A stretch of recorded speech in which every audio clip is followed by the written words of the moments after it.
నమస్కారం అండి. వేదిక మీద అందరికీ చాలా ప్రముఖులు అందరూ సాహిత్యంలో దిగజాలా ఉన్నారు.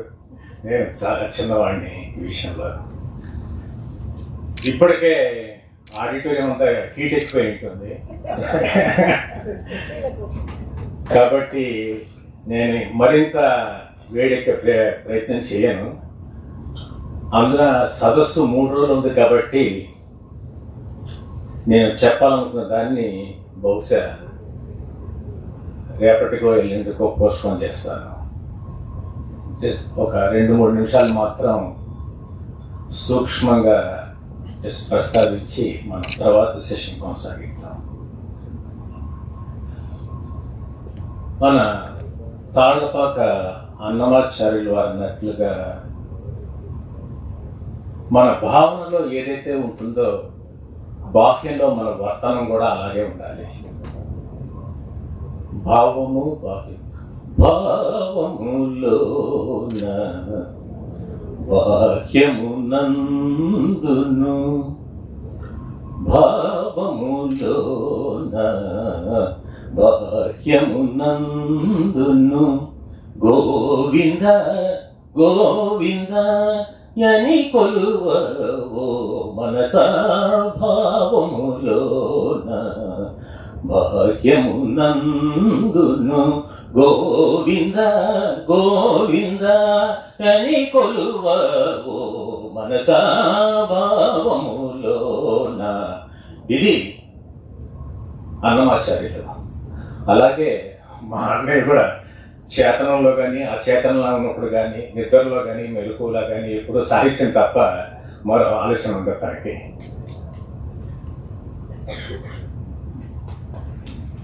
ఇకపోతే చాలా ఎప్పుడో చిన్నప్పుడు, అది మా నాన్నగారి పుస్తకం చదివానో లేకపోతే వేరే ఎవరి పుస్తకంలో చదివినో కానీ ఎప్పటికీ నా మనసులో అలా ముద్రించుకుపోయింది.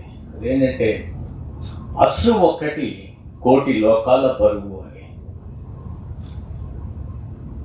ఒక అశ్రువు ఏమిట, అది 1,000,000 లోకాల బరువు ఏంట అని ఎప్పుడు నా మనసులో అలా ఉండిపోయింది ఆలోచన. తర్వాత క్రమేణా పెద్దవాడిని అవుతున్న కొద్దీ చదువు, బాధ్యతలు, కుటుంబము, తోటి వాళ్ళు ఇవన్నీ చూసినప్పుడు మా నాన్నగారిని, మా అన్నయ్యల్ని ఇవన్నీ చూసినప్పుడు తర్వాత అనిపించింది, నిజమే కొన్నిసార్లు ఒక్క అశ్రువైనా కూడా అది 1,000,000 లోకాల బరువు తూచే అవకాశం ఉంటుందని చెప్పి. అలాగే మళ్ళీ ఇంకొక సందర్భంలో ఇంకొక కవి అనుకుంటాను రాసిన మాట, అది అలా నా మనసులో ముద్రించుకుపోయింది. అదేంటంటే ఆకాశానికి సన్మానం అంట దిక్కుల్లారా కానరండి అని.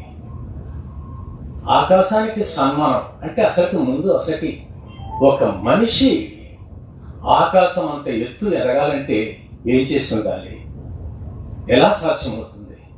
మళ్ళీ ఆ ఆకాశానికి సన్మానం జరుగుతుంటే ఎవరిని పిలవాలి, ఎవరు రావాలి, దానికి అర్హులు ఎవరు అనేది ఒక ఆలోచన అట్లా మిగిలిపోయింది నా మనసులో, ఎవరై ఉంటారని. తర్వాత ఇవన్నీ అన్వయించుకున్నప్పుడు మా అన్నయ్య ఇలా మధురై కామరాజ్ యూనివర్సిటీలో వాళ్ళు ఇలా నా పుస్తకాల మీద ఇలా సెమినార్ కండక్ట్ చేస్తున్నారంటే, మధురై అంటే నాకు డెఫినెట్గా తెలుసు, ఎందుకంటే ఈ సిటీకి ఇప్పటికీ 4-5 సార్లు వచ్చాను నేను, ఇది మొదటిసారి కాదు. ఇక్కడ తమిళ ప్రాంతంలో తెలుగు సెమినార్ చేయటం ఏమిటా అని చెప్పి ఆశ్చర్యం అనిపించింది. అలాగే ఒక సంవత్సరం క్రితంలో 2 సంవత్సరాల క్రితంలో మెడ్రాసులో నా పుస్తకాల మీద సెమినార్ చేస్తున్నారు ఇలా శంకర్రావు గారు అన్నప్పుడు అప్పుడు ఒకసారి ఆశ్చర్యపోయాను, ఇప్పుడు మరీ ఆశ్చర్యపోయాను. ఎందుకంటే మెడ్రాస్ అంటే మన సినిమా వాళ్ళంతా అక్కడి నుంచి వచ్చారు కాబట్టి, మేము కూడా ఒకప్పుడు మెడ్రాస్లో ఉన్నాం కాబట్టి తెలుగు వాళ్ళు ఉంటారని కొంత నాకు అనుభవం ఉంది, తెలుసు. కాబట్టి మెడ్రాస్ అందులో ప్లస్ అన్నయ్య చదివింది ఎంఏ చేసింది మెడ్రాసే కాబట్టి మెడ్రాస్లో సెమినారు ప్లస్ తను చదువుకున్న యూనివర్సిటీ అది కాబట్టి ఏదో కొంత బంధుప్రీతిలాగా అలాగా వాళ్ళు అంత మనవాడు కదా అని చెప్పి చేశారేమో సెమినార్ అనుకున్నాను. తర్వాత మధురై యూనివర్సిటీ వాళ్ళు చేస్తున్నారంటే మరి కొంత ఆశ్చర్యం వేసింది, చాలా ఆనందం కూడా అనిపించింది.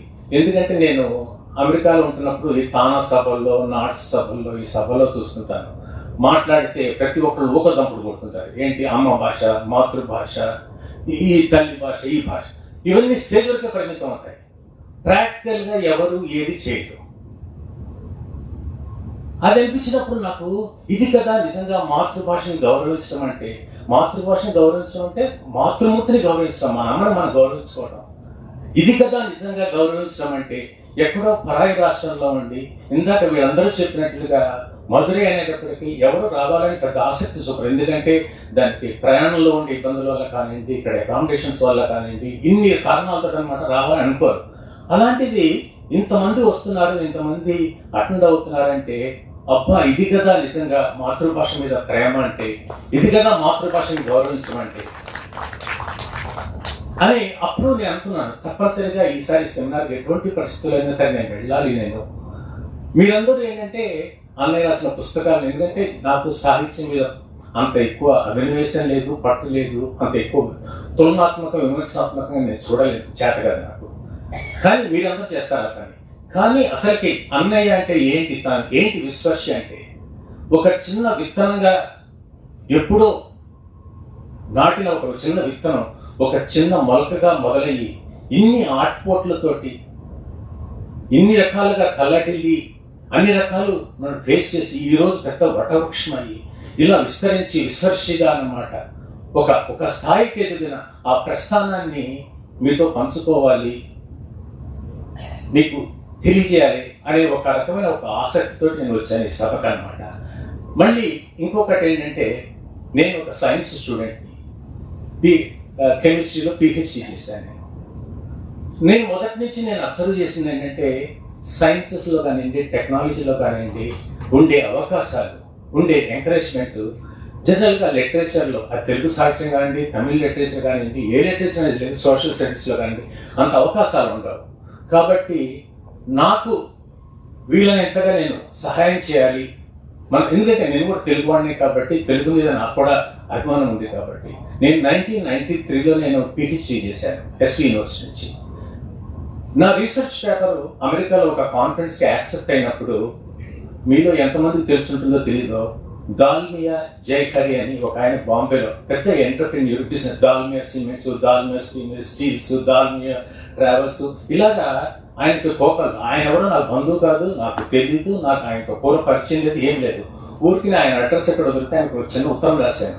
ఇలా కాన్ఫరెన్స్కి నాకు అమెరికాలో నా పేపర్ ప్రజెంట్ చేయడానికి నాకు అవకాశం వచ్చింది, యాక్సెప్ట్ చేశారు. నాకు ఆర్థిక సహాయం కావాలి అంటే ఆయన నాకు ఫ్లైట్ టికెట్ కొనిచ్చారు. ఆయన అమెరికా వెళ్ళి రావడానికి నాకు ఆయన ఫ్లైట్ టికెట్ కొనిచ్చారు. మన చిత్తూరులో న్యూట్రిన్ చాక్లెట్స్ అని, న్యూట్రిన్ కన్ఫెక్షనరీ చాక్లెట్స్ కంపెనీ ఉంటుంది. ఆయన బ్లాంక్ చెక్ ఇచ్చి, మీరు అమెరికాకి వెళ్ళి వచ్చే ఎంత ఖర్చు అయితే అంత ఖర్చు మీరు ఆ చెక్లో ద్వారా మీరు తీసుకోండి, కానీ మీరు మన చిత్తూరు వాళ్ళు, మన తిరుపతి వాళ్ళు, మీరు తిరుపతిలో రీసెర్చ్ చేసి పిహెచ్డి చేశారు కాబట్టి మీరు ఎడుతున్నారంటే అది మా అందరికీ గర్వం అని చెప్పని బ్లాంక్ చెక్ ఇచ్చారు. ఎస్వి యూనివర్సిటీలో మా ప్రొఫెసర్స్, అది చివరికి హోమ్ సైన్స్ డిపార్ట్మెంట్ వాళ్ళు, హోమ్ సైన్స్ డిపార్ట్మెంట్ ఉండే ప్రొఫెసర్స్, లేడీ లెక్చర్స్, నేను పెడుతున్నానని తెలిసాక దాదాపు 5-6 లక్షలు నాకు క్యాష్ ఇచ్చారు. చివరికి ఎస్బీఐ వాళ్ళు అంత క్యాష్ని మేము డాలర్స్ కింద మీకు విజిటర్ వీసాకి వెళ్తున్నారు కాబట్టి మీకు తీసుకెళ్ళడానికి లేదని చెప్పేసి వాళ్ళు అబ్జెక్షన్ చెప్తే నేను ఆ ప్రొఫెసర్ల కింద కార్డు వెనక్కి ఇచ్చేవలసి వచ్చింది. వాళ్ళు ఎంతవరకైతే నన్ను పర్మిట్ చేస్తారు అంతవరకే నేను ఉపయోగించుకుంటాను, మిగిలిన డబ్బు నేను ఆ రోజున అంతమంది సహాయం చేయబట్టి, అంతమంది వాళ్ళు నన్ను తన వాడు నుంచి కనుక్కున్నారు కాబట్టి ఈ రోజు నేను అమెరికాలో సిటిజన్గా ఉంటున్నాను. మా పిల్లలు డాక్టర్లు అయ్యారు, బిజినెస్ అనలిస్టులు అయ్యారు, స్థిరపడ్డారు, సంతోషంగా. దీనంటి కారణం అంటే ఒకరి చిన్న చేయూత. అలా ఒక మనిషి ఒక మహావృక్షంగా ఎదగాలంటే, నిలబడాలంటే దానికి వెనక ఎంతో ప్రయత్నము, ఎంతమంది సహాయము సహకారం అవి ఉంటాయి. అలాగే నేను మన జొన్నలగడ్డ వెంకటరమణ గారికి చెప్పాను, శంకర్రావు గారికి చెప్పాను. శంకర్రావు గారు అన్నమాట మెడ్రాస్ యూనివర్సిటీలో మా నాన్నగారి పుస్తకాల మీద సెమినార్ పెడతాన్నారు. నేను చెప్పాను, ఆయన కూడా చెప్పాను, ఎవరికైనా ఆర్థిక సహాయం కావాల్సి వస్తే, ఎందుకంటే నా డబ్బులు కాదు అవి, ఒకప్పుడు నాకు ఒకరు సహాయం చేశారు, దేవుడు ఆ రకంగా నన్ను బ్లెస్ చేశారు. ఈరోజు నేను నిలబడగలిగాను ఒక మనిషిగా, లేకపోతే ఎప్పుడో ప్రవాహంలో కొట్టుకుపోయి ఉండేవాడిని.